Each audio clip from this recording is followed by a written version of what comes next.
Oh, okay. It says we're live. Let's just see then how it goes. Sometimes it's a disaster. Sometimes it works. Yeah. If you're just joining, watching the videos, I've been doing videos on this kind of things I'm reading at the moment. So they're kind of like self-indulgent streams. They're not really like, I don't really put a great deal of preparation into them, as you can tell. But basically, I'm looking at the Sibyl'S books. There's a great story about a Sibyl, possibly a Cumaean Sibyl. So Cumae was near Naples. Has kind of maybe there's an interesting connection somewhere with Pompeii. How it was destroyed. There was a lot of prophecy going into Cumae. It seems by these Sibyl'S. So the last king of Rome, according to city-state Rome before it was an empire, Lucius Tarquinius Superbus, he ruled from 534 to 509 BC. It's one of the famous legendary elements of Roman history. An old woman, possibly a Cumaean Sibyl, offered to Tarquinius 9 books of these prophecies at an exorbitant price. Now I know the price was 300 didrachms, which was a silver coin. When the king declined to purchase them, she burned 3 and offered the remaining 6 to Tarquinius at the same price, which he again refused. Thereupon she burned 3 more and repeated her offer, maintaining the same price. Tarquinius then consulted the augurs. The augurs were kind of like the Roman soothsayers, the so-called wise men. As when we read in the Bible, the kings always had their wise men, the pagan kings. And that seems to be where we get the phrase a bad augur or whatever. It's the Roman augury. So she consulted the augurs, so it's like the wise men of the king, whose importance in Roman history is averred by Livy. Don't know who he was. The augurs deplored the loss of the 6 books and urged purchase of the remaining 3. Tarquinius then purchased the last 3 at the full original price and had them preserved in a vault beneath the Capitoline temple of their pagan god Jupiter. The Roman Senate kept tight control over the Sibyl'S books and entrusted them to the care of 2 patricians. Okay, so these were considered sacred books, and they used to consult them in time of calamity, like it says here, to if there was comets, earthquakes, plagues, etc. They would go and look at the Sibyl'S books to see, what these signs meant. For example, they could match up the event to the prophecy. So I was going to start with this prophecy by a Sibyl, Christian passage on the incarnation and life of Christ. So it says, "Then indeed the Son of the great God will come, incarnate, likened to mortal men on earth, bearing 4 vowels, and the consonants in him are 2. So we've got 4 vowels, 2 consonants. I will state explicitly the entire number for you, for 8 units and equal number of tens in addition to these, and 8 hundreds will reveal the name." So we're going to look at the footnotes. So it's saying 888 is the number of the name, which is kind of interesting, because for me it kind of immediately I'm reminded of the number of the beast, which is 3 6s. So this name, the value is 3 8s. To men who are sated with faithlessness. So, okay, so that's saying that the number of the name will be revealed to men who are sated with faithlessness. But you consider in your heart Christ, the Son of the Most High, immortal God. He will fulfill the law of God. He will not destroy it. Interesting how that's very, very similar to Matthew 5.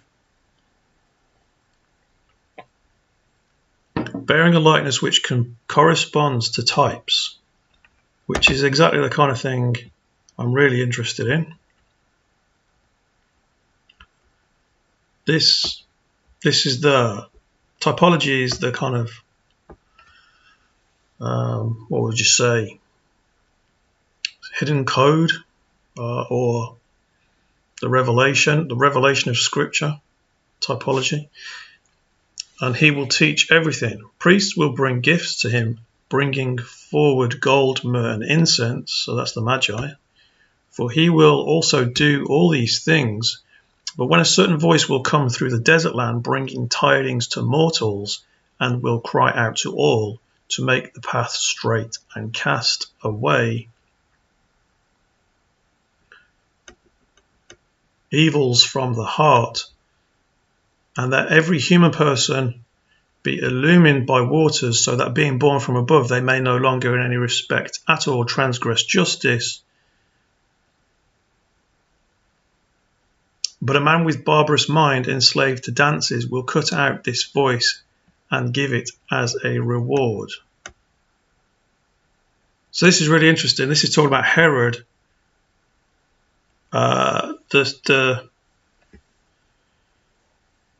So Herodias.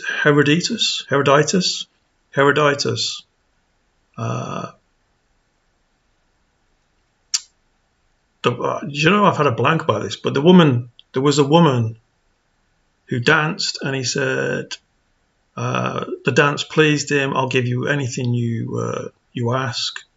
She said, I want the head of John the Baptist. So this is obviously talking about John the Baptist. This is unbelievable. If this is from 600 BC, or even any time before the 1st century, this to me is unbelievable. I was going to look at some of these footnotes. Going back, it was C2. We were going to look at 888. We were going to look at the 4 vowels and the 2 consonants, which is from the Greek name Isus. And then we're going to look at C2, aren't we? So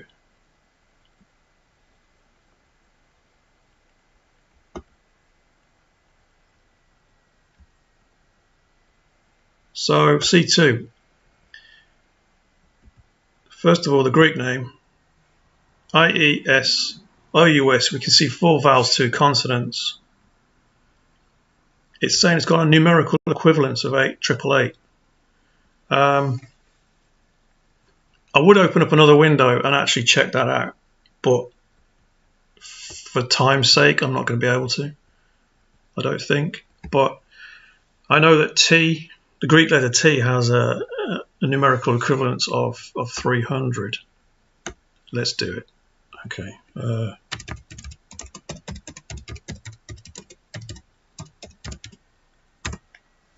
Because when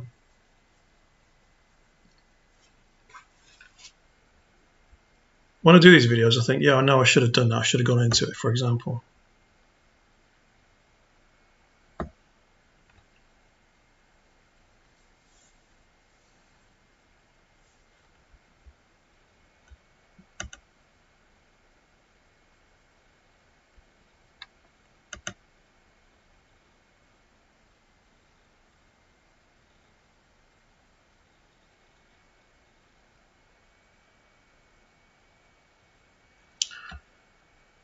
Okay, so the system operates on the additive principle, in which the numeric values of the letters are added together to obtain the total.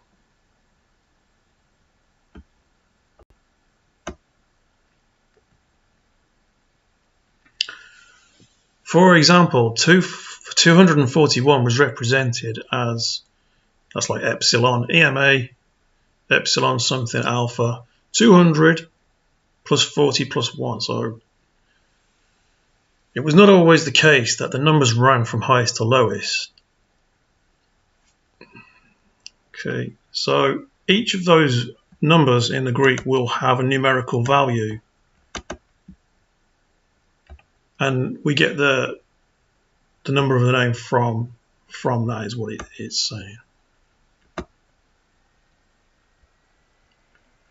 So we had this prophecy of, we were given his name, and then we had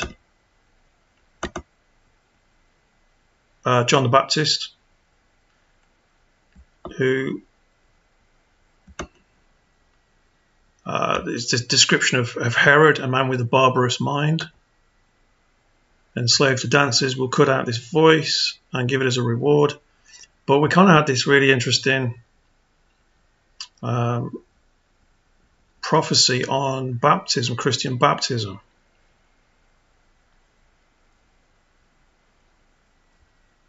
Also, that's amazing, that thing about how his likeness corresponds to types. Mainly because this is how Christ fulfills the law. All the laws that were given to the Levites to perform these tasks, like the law of the leper and the Passover and all those things, he's fulfilling all these Levitical commandments. But here again with the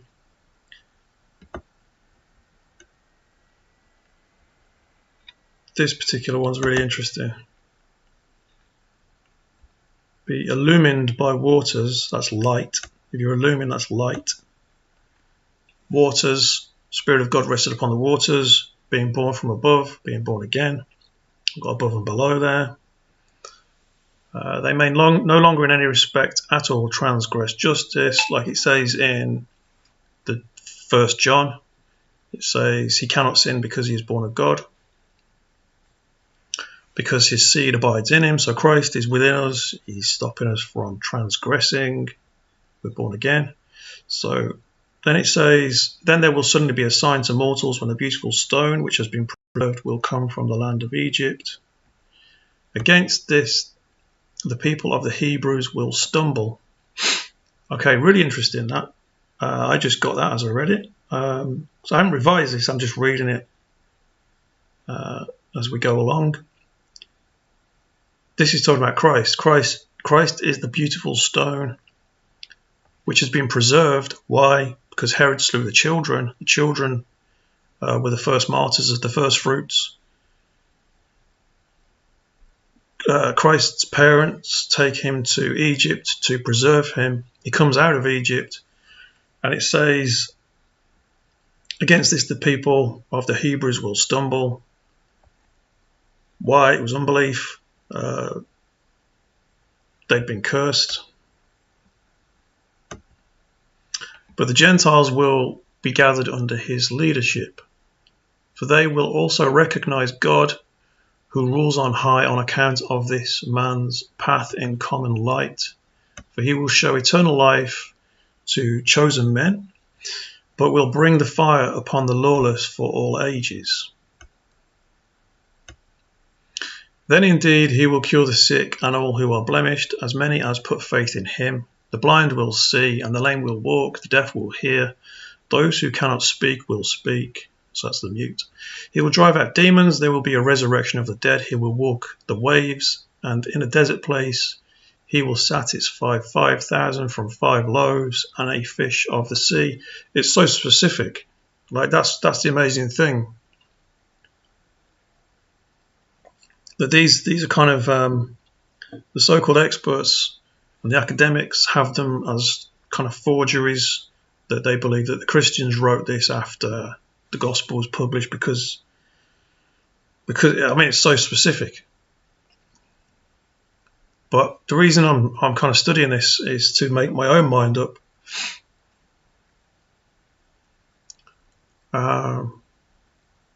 He will satisfy 5,000 from 5 loaves and a fish of the sea, and the leftovers of these he'll fill 12 baskets for the hope of the peoples.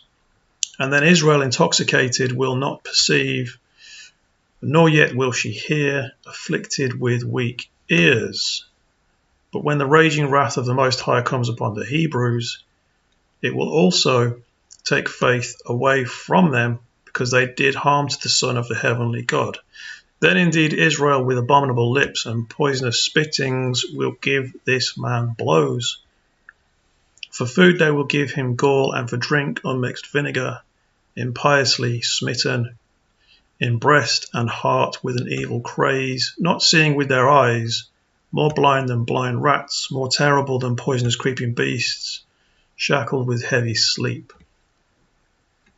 But when he will stretch out his hands and measure all, and bear the crown of thorns, so stretching out his hands is the cross.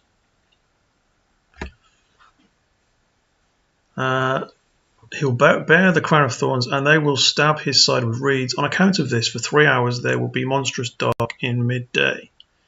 And then indeed the temple of Solomon will effect a great sign for men. That's the veil being rent.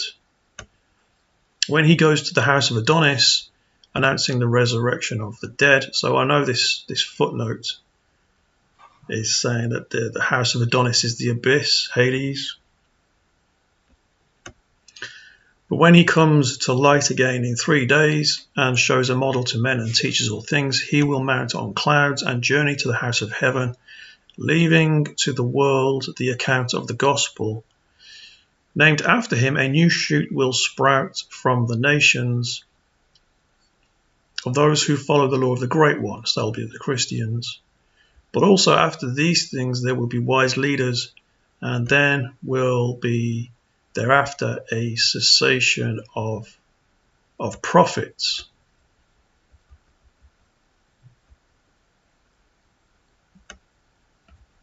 Okay, I just need to check how things are going this end.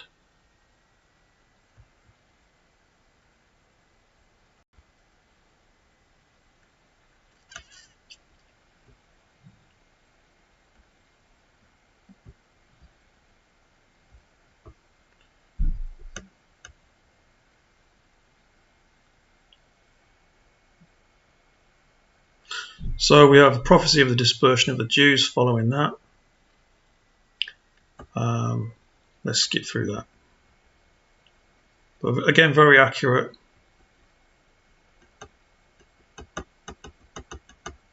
Okay.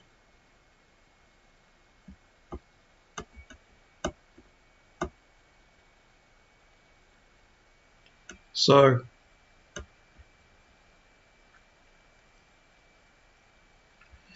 that was basically it. I just wanted to read that prophecy of Christ because it was so accurate. I can see why some people think it's been written after the gospel.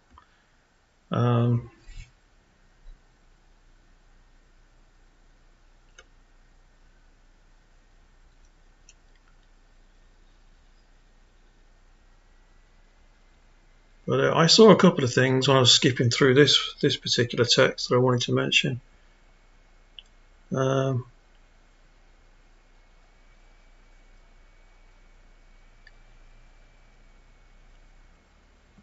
does this one say?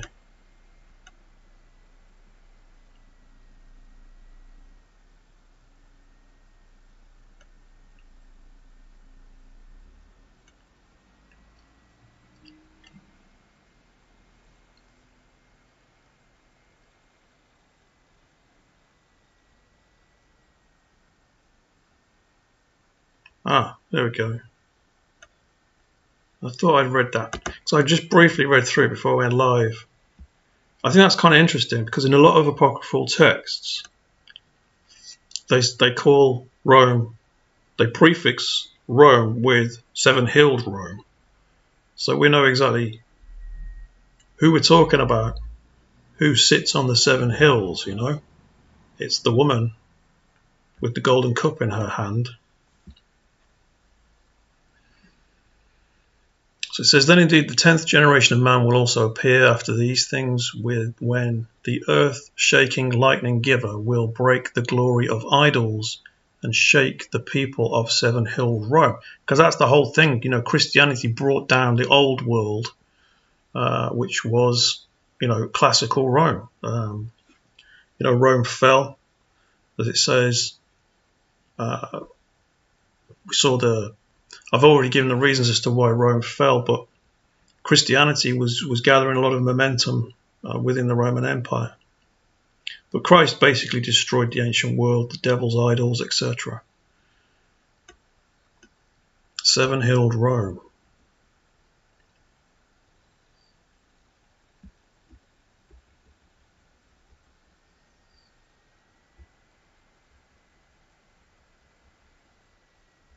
This seems interesting. Heavenly contest. Then again, there will be a great contest for entry to the heavenly city. So this contest is still going today. This is basically everything to do with my channel is to do with this heavenly contest. See, some people judge themselves unworthy, and they defaulted into the perishing realm that we see with our eyes, which is visible. But the visible things contain invisible things, which is a great mystery. Just as like the egg contains a chick, you know, for the time, or for a time, it's an egg. But then the egg hatches, the chick's revealed. That's how it's described as this world. It contains something that's to come after it.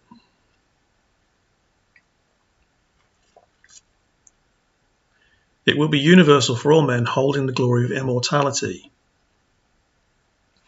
Then every people will strive for the immortal prizes of most noble victory. For no one there can shamelessly buy a crown for silver. For holy Christ will make just awards to these, and crown the worthy. But to martyrs he will give an immortal treasure, to those who pursue the contest even to death. He will give an imperishable prize from the treasure, to virgins who run well, and to all men who perform justice, and to diverse nations who live piously and acknowledge one God, who love marriage and refrain from adultery. He will give rich gifts and eternal hope to these also. For every soul of mortals is a gracious gift of God, and it is not lawful for men to defile it with any grievous things. So we've talked about how you defile your soul. Because the soul in its acceptable state to God is shining. But if men commit sin, because the five senses have become the false god of the individual, and so that soul, without reason, transgressing, because why? Because they're not born again, they're not baptized, and they have not received the seed. Because if the seed abides within, he cannot sin because he's born of God. So we can see how the contest works. It's, the first death is going to release your soul, and it's going to be accepted or rejected by God. And in most cases, it is rejected because they have worshipped their belly. So that's enough on this one. I'll come back to the Sibyl another time. The next one I was going to look at was going to be Revelation 16.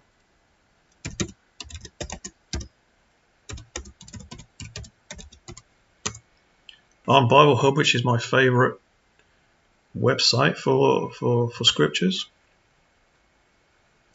The most accurate Bible version on here is the Berean Literal Bible, which when I was making my own version of the Bible, I started to use the Codex Sinaiticus because that was the earliest text that we had. I was translating the Codex Sinaiticus, and I wanted to compare the Greek just to make sure I was doing it right. And it matched very closely the Berean Literal Bible, so I ended up taking this Berean literal text, because you can actually select the Greek on here, and you can just click on the Greek, it comes up.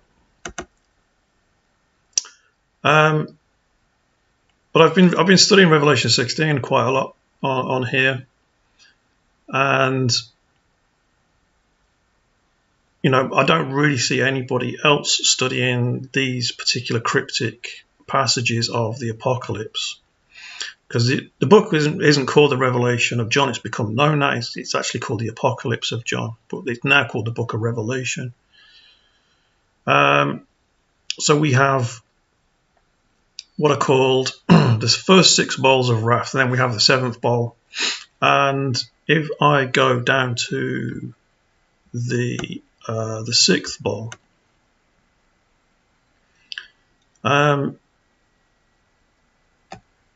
here's where I had a bit of a revelation yesterday morning, because this particular passage here, you've got 3 unclean spirits that look like frogs,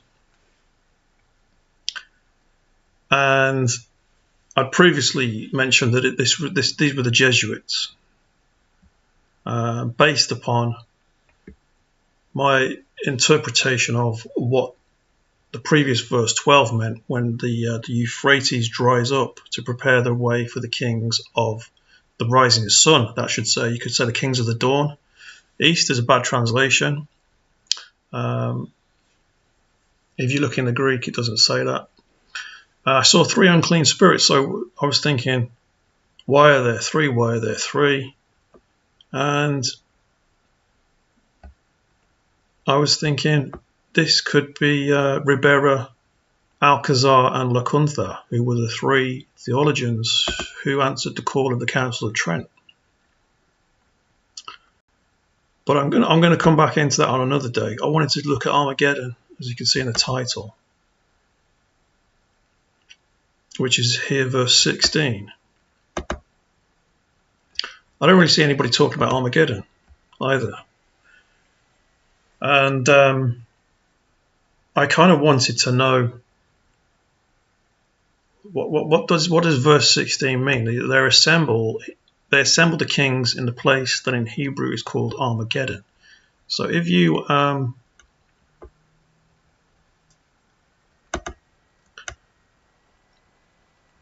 let's type in the Hebrew, H-A-R means mountain. So we know the first part of the word Armageddon means mountain, and then Megiddo is the place in the north of Israel, the northern part, which was actually near Nazareth, I think. But it's a tell. And a tell is basically a mound that's been created from civilizations rebuilding cities upon one another. So it's like a mound.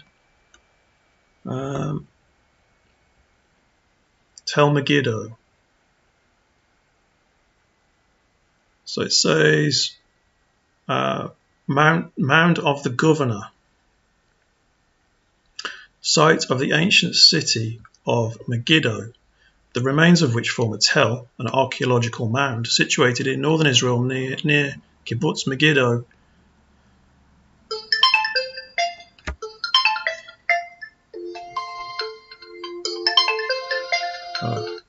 Give me a minute, I'll be back. Hi, all right.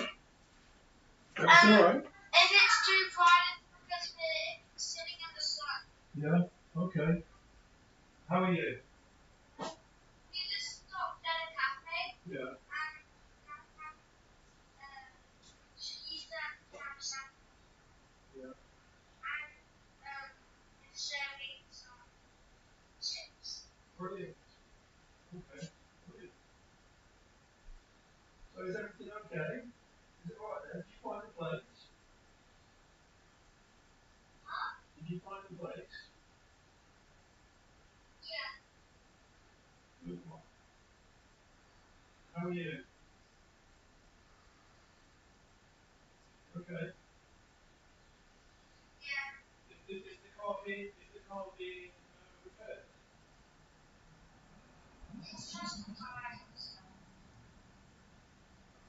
he's doing it now. He's working on it while you're in the office. Do you want to ring me back in 10 minutes? Okay. Yeah. Ring me back in 10 minutes, all right?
Here we go.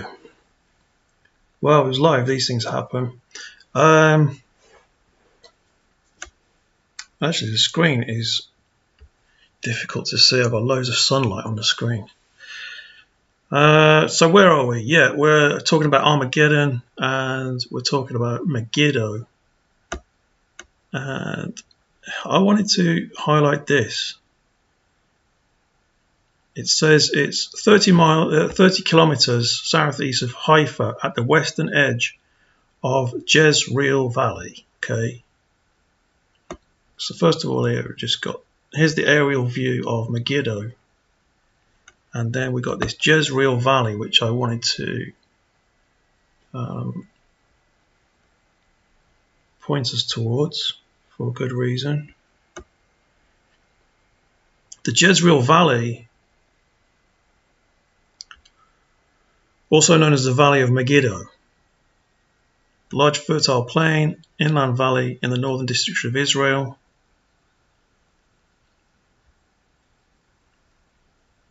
Takes its name from the ancient city of Jezreel. It means God sows, or El sows, same thing. Okay, that is kind of what I wanted to do. I wanted to highlight the area, and I wanted to highlight the Jezreel Valley and the reasons as to why that is. So it says, if we read in Revelation, if we skip verse 15, which is an exhortation to watch, we have these demonic spirits going to the kings of the earth to assemble them for battle. Okay.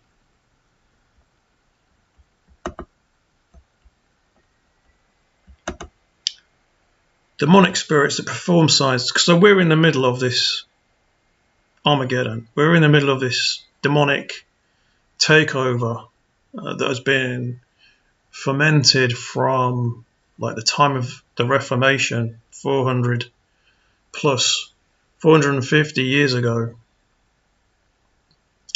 The Jesuits went out, they brought the kings of the earth, they've been assembled for the great day of God the Almighty. And it says again in 16, if we go there, assembled, the kings are assembled in that place that in Hebrew is called Armageddon.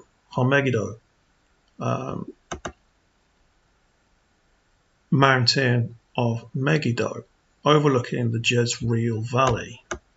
I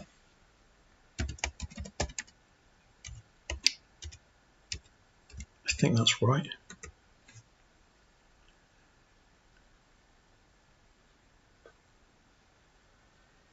So you could say, what's the significance of Jezreel Valley, Megiddo?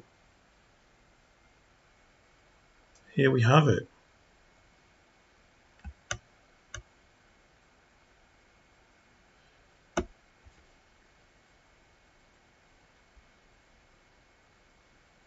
Well, this is my exegesis, and I think it's pretty good.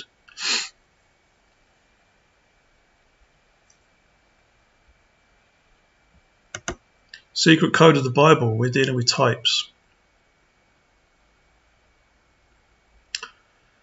So if we want the full story, we'll know already that in the letters to the 7 churches of Asia that Christ used the lesson of the prophetess Jezebel.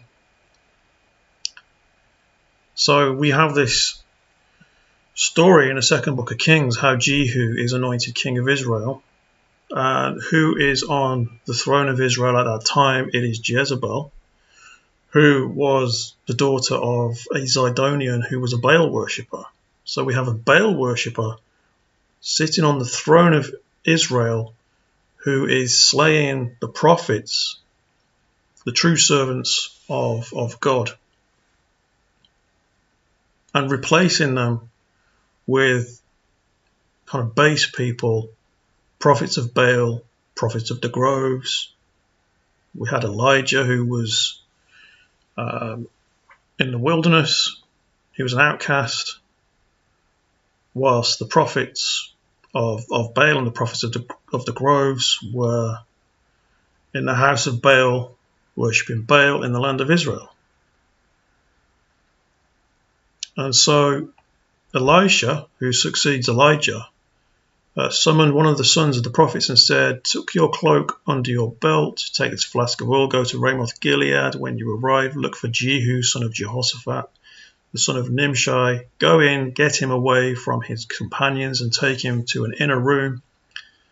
Take the flask of oil, pour it on his head, and declare, 'This is what the Lord says, I anoint you king over Israel. Open the door and run, do not delay.'" So we know what happens is Jehu, Jehu's anointed, and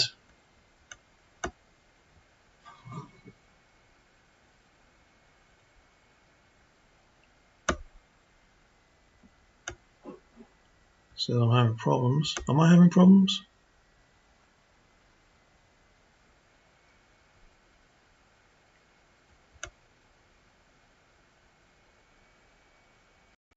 So I mean, if anyone's watching this, just let me know if you're getting this okay. I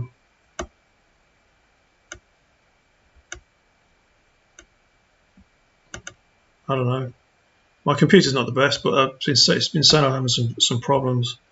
So Jehu is anointed. Jehu then goes. It says he kills Joram and Ahaziah. If we just fast forward through this chapter, because we want to talk about the meaning of Armageddon.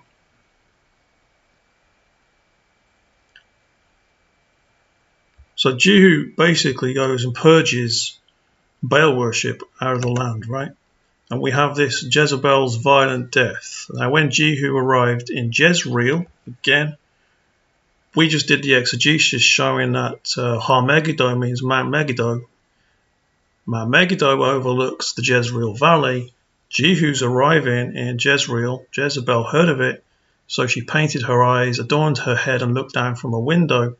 And as Jehu entered the gate, she asked, "Have you come in peace, O Zimri, murderer of your master?" He looked up at the window and called out, "Who is on my side? Who?" And 2 or 3 eunuchs looked down at him. "Throw her down," yelled Jehu. So they threw her down, and her blood splattered on the wall and on the horses as they trampled her underfoot. And then Jehu went in and ate and drank. "Take care of this cursed woman," he said, "and bury her, for she was the daughter of a king." But when they went out to bury her, they found nothing but her skull, her feet, and the palms of her hands. So they went back and told Jehu, who replied, "This is the word of the Lord, which he spoke through his servant Elijah the Tishbite. On the plot of ground at Jezreel, the dogs will devour."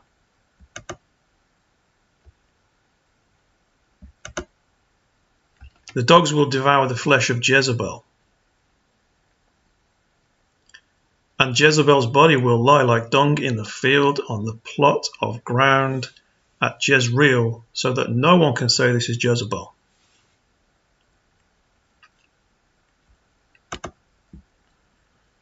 This is Armageddon in types and antitypes. No one else is doing this on YouTube. Is anybody else doing this?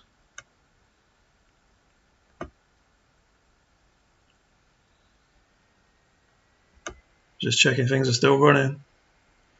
It's an important lesson, wouldn't you say? You see these worthless memes, and it says it's about Jezebel is about women who have a Jezebel spirit. It's just about it's literal. It's all literal. No, none of it's literal. It's all types and antitypes. So you can guess who the antitype of Jezebel is, who sits on 7-hilled Rome. Can you not?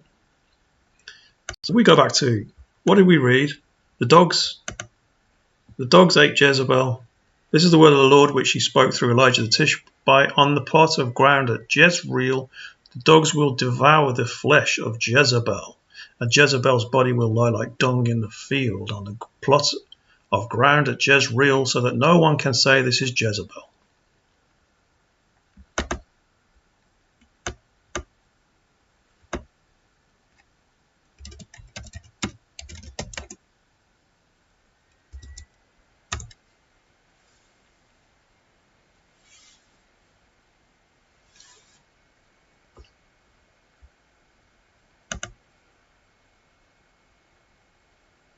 Not able to find Revelation 17. Why?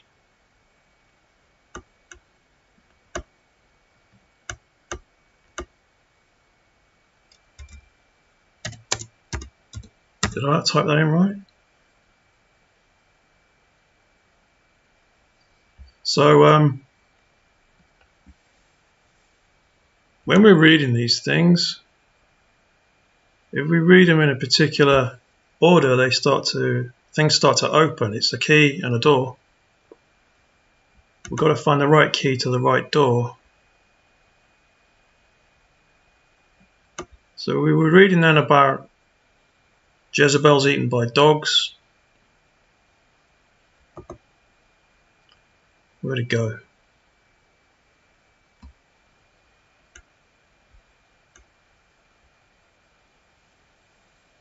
Oh, here we are, look. There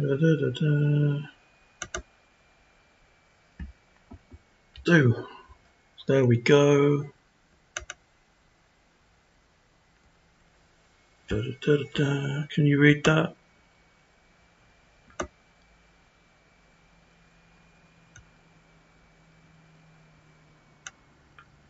And the 10 horns and the beast that you saw will hate the prostitute. They will leave her desolate and naked, and will eat her flesh and burn her with fire. So we got here the antitype of the Roman Church, who has been thrown down and eaten by the beast. So we have the Jezebels eaten by the dogs. Then we have the, as it says here, the prostitutes eaten by the beast. And this is what's referred to as the gathering to Armageddon. That's my exegesis on Armageddon, basically. I think that works really well. I think that makes a lot of sense. It answers all the questions you need to know. I don't see anybody else telling me what Armageddon means. Not in this particular way anyway. They might say, they'll identify Megiddo and they'll say there's some battle going to take place between Russia and USA and blah blah. Never. My last coin that I'm going to inspect.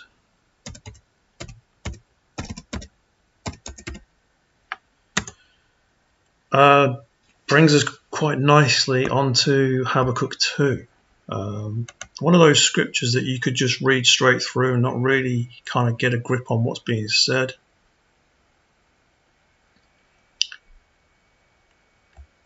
The Lord answered me and said, write down this vision and clearly inscribe it on tablets so that a herald may run with it. I'm presuming that means like a herald's like a message. They bring the message.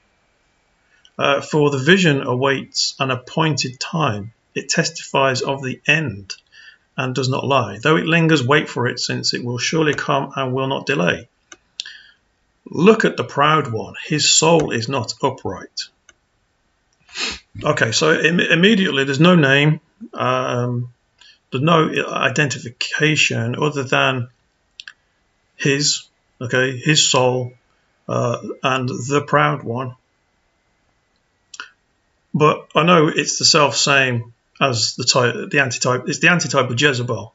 Okay, look at the proud one. His soul is not upright. So then it says, but the righteous will live by faith. And wealth indeed betrays him. He is an arrogant man, never at rest. He enlarges his appetite like Sheol, and like death he is never satisfied. He gathers all the nations to himself and collects all peoples as his own. I wonder who that is. Didn't we just read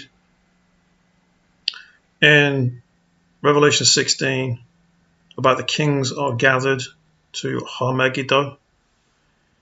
He gathers all the nations to himself. So the Holy See has a chair at the United Nations, and the European Union is basically a Roman Catholic superstate.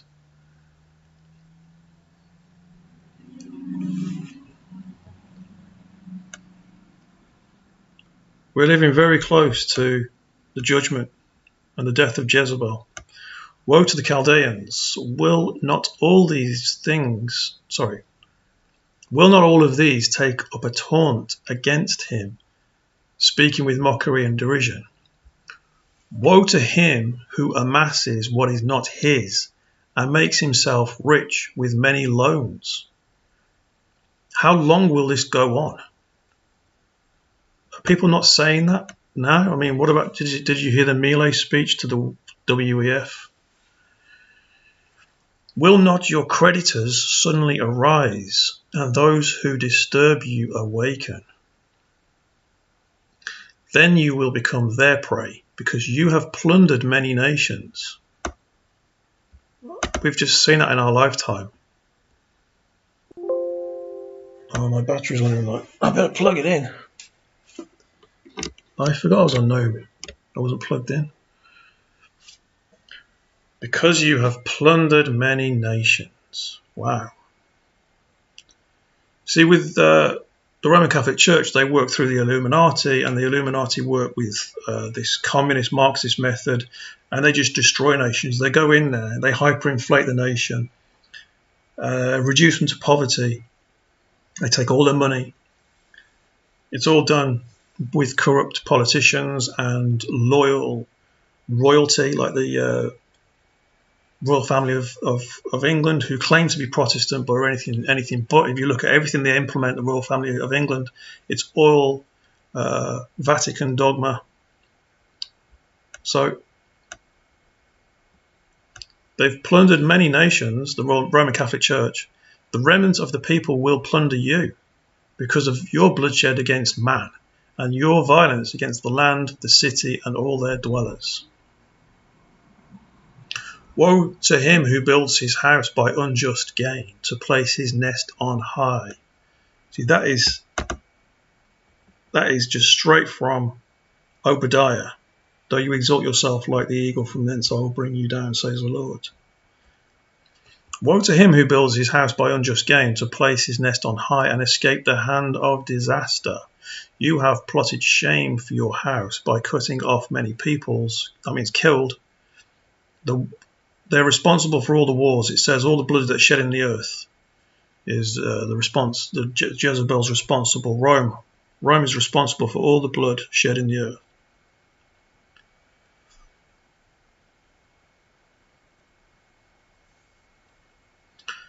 You have plotted shame for your house by cutting off many peoples and forfeiting your life. For the stones will cry out from the wall, and the rafters will echo it from the woodwork. Woe to him who builds a city with bloodshed and establishes a town by iniquity. Is it not indeed from the Lord of hosts that the labour of the people only feeds the fire, and the nations weary themselves in vain? For the earth will be filled with the knowledge of the glory of the Lord as the waters cover the sea. Woe to him who gives drink to his neighbours, pouring it from the wineskin until they are drunk, in order to gaze at their nakedness. Is that the wine of Babylon? Who made all the earth drunk with the wine of the wrath of her fornication? Why are they naked? Did we read in Revelation 16 about keeping the garments of salvation? You will be filled with shame instead of glory. You too must drink and expose your uncircumcision, not circumcised in the heart. You too must drink the wine of wrath. Live by the sword, die by the sword. If you lead into captivity, you'll go into captivity. That's the patience of the saints. The cup in the Lord's right hand will come around to you. Jeremiah 51. Babylon has been a golden cup in the Lord's hand. The cup in the Lord's right hand will come around to you, and utter disgrace will cover your glory, for your violence against Lebanon will overwhelm you. And the destruction of animals will terrify you because of your bloodshed against men, and your violence against the land, the city, and their dwellers. What use is an idol, Roman Catholic Church, that a craftsman should carve it, or an image, a teacher of lies, for its maker trusts in his own creation. He makes idols that cannot speak.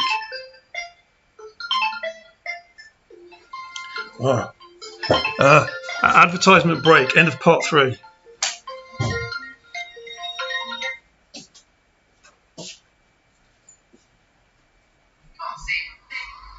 Well, the camera's not working. Are you alright?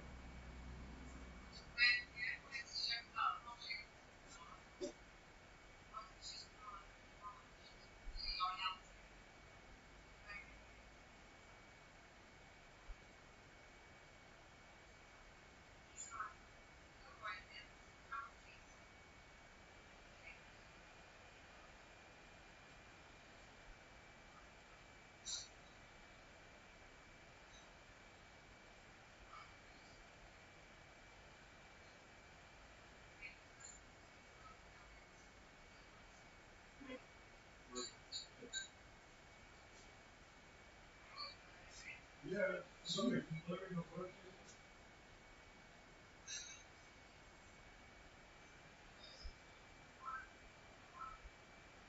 You want to take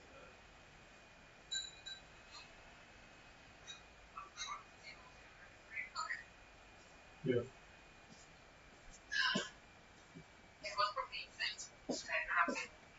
Mm-hmm.